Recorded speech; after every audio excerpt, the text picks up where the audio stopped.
TV ప్రేక్షకులందరికీ నమస్కారం. ఈ రోజు మన ముఖ్య అతిథి పత్తిపాటి పుల్లారావు గారు సతీమణి, అదేనండి ఆయన మాజీ మంత్రివర్యులు ప్రస్తుత ఎమ్మెల్యే గారైనటువంటి సతీమణి వెంకయ్యమ్మ గారి పుట్టినరోజు వేడుకలు నిన్న ఘనంగా పోలీసులు సమక్షంలో జరిగాయి.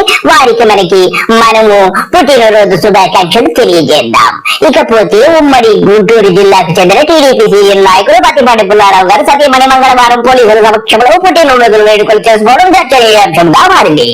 ఇద్దరు సీఐలు, 5 ఎస్ఐలు, ఎక్సైసీఐ చప్పట్లు కొడుతూ ఉండగా పత్తిపాటి వెంకయ్యమ్మ కేక్ కట్ చేశారు.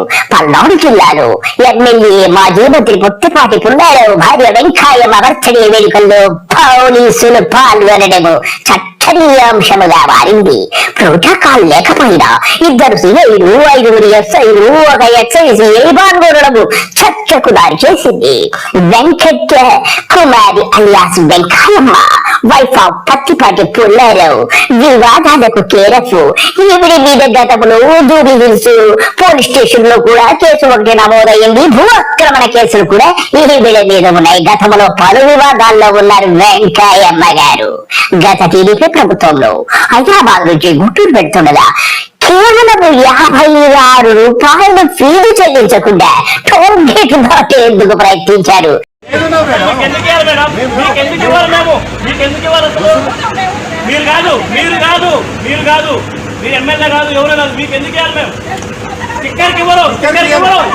మీకు లేదు, ఎమ్మెల్యే గారికి మాత్రమే ఎగ్జెంప్షన్ ఉంటుంది, మీకు ఉండదు. మీరు అరవబాకండి మేడం, మేము బాగా మాట్లాడుకుంటూ ఎవరు సొత్తు కాదు టోల్ ఫ్రీ ఇవ్వడానికి. మీరు అమౌంట్ పే చేస్తే వెళ్ళాలి. ఎవరు వచ్చినా కట్టాల్సింది అంటున్నారు. ఎమ్మెల్యే ఫ్యామిలీ స్టిక్కర్ పెట్టుకొని వస్తున్నా కూడా 4 ఫార్చునర్ రెగ్యులర్ తిరిగే బండి కూడా అయినా కూడా ఇవాళ ఇక్కడ ఆపేసి మీ 56 రూపీస్ కట్టేస్తేనే మీరు రిటర్న్ వీలవుతా, లేకపోతే మీ వెళ్ళని ఇవ్వని చెప్తున్నారు వాళ్ళు. ఎవరికి ఊరికే రావు. మేము ఎప్పుడు కూడా నెలకోసారి ఇలా వెళ్తా వస్తూ ఉంటాము హైదరాబాద్ రూట్లోకి. ఎప్పుడు ఈ టోల్ గేట్ ఆపింది లేదు, ఇది ఫస్ట్ టైము. దీన్ని ఎలా జీవించుకోవాలో అర్థం కావాలి. ఎమ్మెల్యేకి మాత్రమే టోల్ గేట్లు యాజ్ పర్ ఆర్ఎన్బి రూల్స్ ప్రకారం ఎమ్మెల్యేకి, ఎంపీకి, ఎమ్మెల్సీలకి అది పర్సన్కి మాత్రమే ఎగ్జెంప్షన్ ఉంటుంది.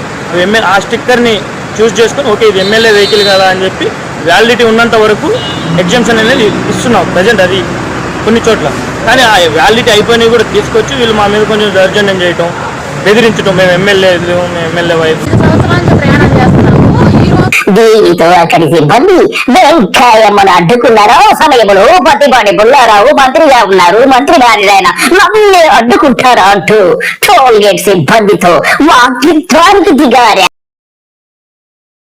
ఇవాళ ఇక్కడ ఆపేసి మీరు 56 రూపీస్ కట్టేస్తేనే మీరు రిటర్న్ వీలవుతా, లేకపోతే మీ వెళ్ళని ఇవ్వని చెప్తున్నారు. What a discipline, what a dedication.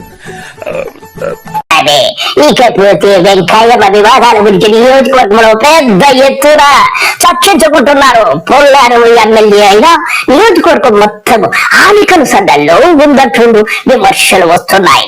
నియామకాలు, బదిలీలు, సెటిల్మెంట్లు 1-2 అన్యాయాలన్నీ ఆమె ఆధ్వర్యంలోనే జరుగుతాయని ఆరోపణలు కూడా ఉన్నాయి. ఇది నిజమని కూడా అందరూ ఒప్పుకుంటున్నారు.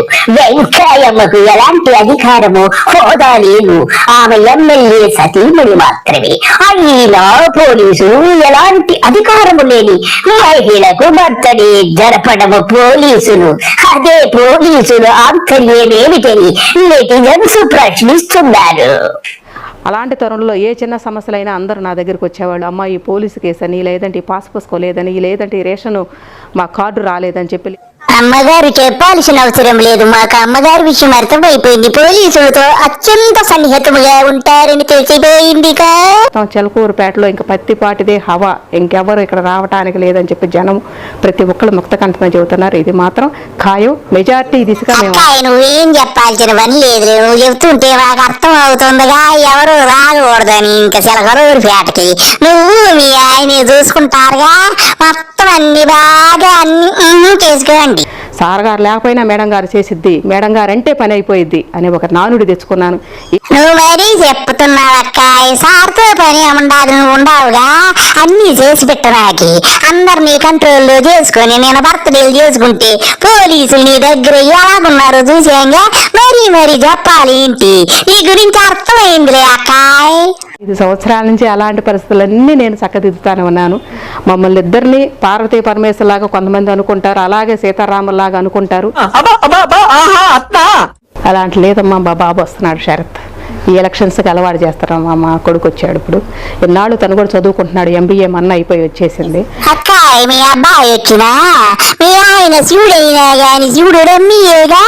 నువ్వు ఉన్నావుగా పార్వతి అన్ని చూసుకోనాకి. అబ్బాయిది ఏముండదులే అక్కాయ్, నువ్వు ఉంటే చాలుగా, అందరూ నీ చుట్టే ఉంటారుగా. ఈ అధికారం ఎందుకు నీకు? చెక్క భజన చేయి, నాకు అందరూ నేను చెక్క భజన చేసి నీ పుట్టినరోజు చేశారు కదా అక్కాయ్. ఇలాగే 1000 ఏళ్ళు బతకాలని నేను కోరుకుంటున్నాను అక్కాయ్. బాయ్.